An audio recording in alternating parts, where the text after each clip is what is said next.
दोस्तों, एक बार फिर से आप सभी का tech market hype YouTube channel पर स्वागत है। आज की इस वीडियो में हम आपसे बात करने वाले हैं वोरी एनर्जी शेयर के बारे में। और भाई साहब, यहाँ पे हमको बैक टू बैक 2 दिन से काफ़ी अच्छी गिरावट देखने के लिए मिल रही है।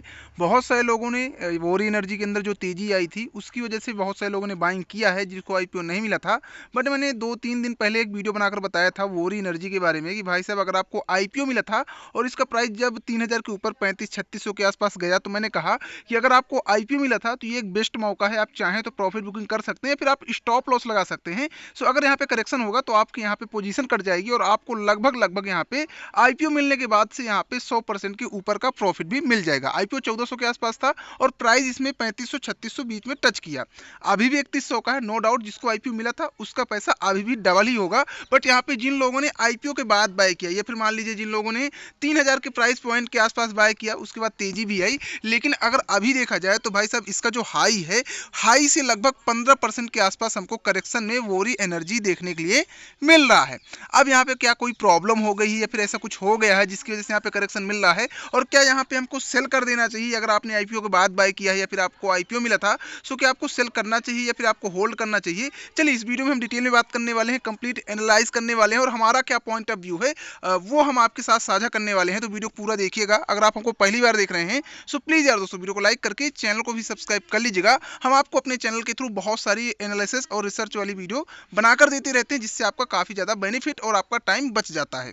बात करते हैं वोरी एनर्जी की गिरावट के पीछे का कारण क्या है। देखिए, सबसे पहली बात, यहाँ पे वोरी जिस प्राइस पॉइंट पे लिस्ट था वो प्राइस पॉइंट वाजिब था वोरी के हिसाब से। अब देखिए, एक एग्जांपल समझिए कि मान लीजिए कि आपकी एक कंपनी है और आपको किसी से पैसे लेने हैं। सो आप क्या कंपनी की वैल्यूएशन घटाकर बताएंगे या फिर बढ़ाकर बताएंगे? ऑब्वियस सी बात है, सब कंपनी जो है अपनी वैल्यूएशन कम तो बता ही नहीं सकती, वो चाहे जो है 2-4% बढ़ाकर बताए। कोई भी कंपनी है अपनी वैल्यूएशन कौन कम करके बताएगा? उसके बाद भी कंपनी की एज अ ब्रांड वैल्यू की भाई कंपनी फ्यूचरिस्टिक है, काम अच्छा कर रही है, लोग बाय करते हैं और कहीं ना कहीं ग्रे मार्केट प्रीमियम भी बढ़ता है और यहाँ पे लिस्टिंग पर हमको गेन भी मिलता है। बट जो वाजिब प्राइस है वो कंपनी ने तो ऑलरेडी डिसाइड कर दिया है कि भाई साहब, हमारे यहाँ पे जो वाजिब प्राइस है वो ये है, ठीक है। अब इसके अलावा रीजन क्या हुआ कि भाई साहब, यहाँ पे जैसे प्राइस थोड़ा सा आपको तेजी दिखी वोरी एनर्जी के अंदर, और यहाँ पे आपको दिखा कि भाई साहब पीई जो है वो ओवर वैल्यू चला गया। मतलब यहाँ पे कहीं ना कहीं शेयर बीच में जब 3600-3700 में चल रहा था, उस टाइम पे पीई चला गया था 108 का। अभी हालांकि आपको 91 का पीई देखने के लिए मिल रहा है, बट उस टाइम पे 108 का था, यानी शेयर ओवर वैल्यू हो गया। दूसरी बात, ओवर वैल्यू के अलावा अब यहाँ पे बात की जाए तो यहाँ पे मैं आपको एक चीज़ और बताता हूँ। भाई साहब, यहाँ पे शेयर लिस्ट होने के बाद कितने ही दिन हो गए होंगे और सेबी ने यहाँ पे इसको जो है एएसएम स्टेज 1 पर रख दिया। आप देखिए, यहाँ पे सेबी ने इसको एएसएम स्टेज 1 में रख दिया। एएसएम स्टेज 1, स्टेज 2, स्टेज 3, ये जो स्टेज हैं, इनमें शेयर को तब रखा जाता है जब सेबी को उस शेयर के अंदर इनसाइडर ट्रेडिंग या फिर कोई भी ऐसे ऑपरेटर गेम की जो है शंका होती है कि इसके अंदर कोई ऑपरेटर गेम चल रहा है या फिर यहाँ पे कुछ इनसाइडर ट्रेडिंग हो रही है। उसकी वजह से यहाँ पे कहीं ना कहीं सेबी उसको एएसएम लिस्ट में रखता है ताकि वो नज़र रख सके कि यहाँ पे कुछ इलीगल जो है एक्टिविटी तो नहीं हो रही। तो सेबी ने एएसएम लिस्ट में जैसे ही रखा, यहाँ पे गिरावट हमको देखने के लिए कल के दिन से देखने के लिए मिल गई। अब देखिए, जो लास्ट टाइम में हमको गिरावट देखने के लिए मिली थी, लोगों को ऐसा लग रहा था कि चलिए कोई बात नहीं, मार्केट में करेक्शन है, इसकी वजह से हो रहा है। बट इसके पहले आप देखेंगे तो जब शुरुआत में, अभी मान लीजिए 2 दिन तो ये जो है अब तो था ही मार्केट, पर 2 दिन पहले आप देखेंगे तो उस टाइम पे गिरावट में थी मार्केट, फिर भी वोरी एनर्जी यहाँ पे 8% 9% अपसाइड जा रहा था। तो ऐसा क्या हो गया कि भाई साहब अब गिरावट मानने लगा? अभी तक तो गिरावट कुछ मान ही नहीं रहा था। गिरावट थी निफ्टी में, तब भी ये जो है 8% 5% अप था। तो अब क्यों गिरावट हो रही? देखिए, सबसे पहली बात कि ओवर वैल्यू गया। अगर एक्चुअल बात की जाए तो इसकी इस टाइम पे जो है टोटल अगर कीमत की बात की जाए, सो अभी चल रहा है 3110 रुपये का वोरी एनर्जी, और रियलिटी की बात की जाए तो इसका जो है 2600-2700 ओरिजिनल प्राइस होना चाहिए था एक बेस्ट के सिनेरियो में, जिस हिसाब से भी मार्केट में करेक्शन है।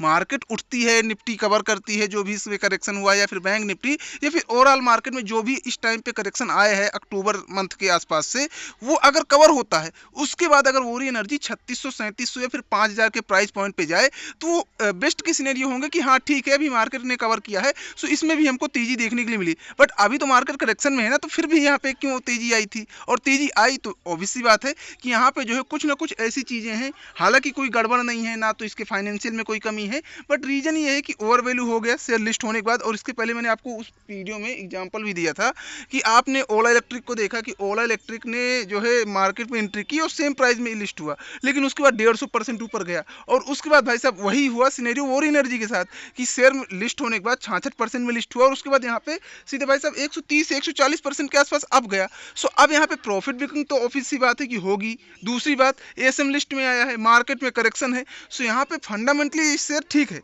बट ओवर वैल्यूएशन और यहाँ पे मार्केट के करेक्शन की वजह से कहीं ना कहीं गिरावट देखने के लिए मिल रही है।